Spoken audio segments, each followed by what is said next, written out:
About a lot of call-outs can have one type of demographic, another type of demographic. People that are all friends go there, so call-outs can tend to be these types of singular-minded places where everybody thinks the same, looks the same, is doing their time the same.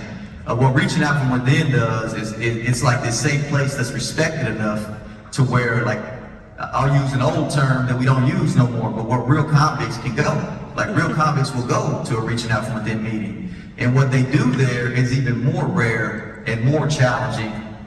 They're honest and vulnerable and open in front of other men. And I always say, nothing will make tough, hurt men in pain and anger open up like seeing other tough and hurt men open up and be vulnerable. Like, it's like we need permission to do that. And the way we get that permission is by seeing other men do that. And seeing them really be honest about how they feel, and maybe even shed a tear, and maybe even talk about things that are hard to talk about, or embarrassing to talk about, or shameful to talk about. And when they do it, it gives us all permission. So I think the culture that it changes is it goes from one where we all have to wear a mask to one where I can show you my real face and my real heart. And I think there's nothing more powerful than that. I feel like he said, and I said, and multiple people on the panel said, which is a lot of times we're scared to be who we really are.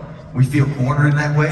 And reaching out from within does, like what the organization I work for now does, which is we try to uncorner people by getting people that are influential and who you look up to make changes and to do courageous things, because we know that trickles down to other men who are looking at them. And it gives them the courage to do new things and to try new things. It's hard.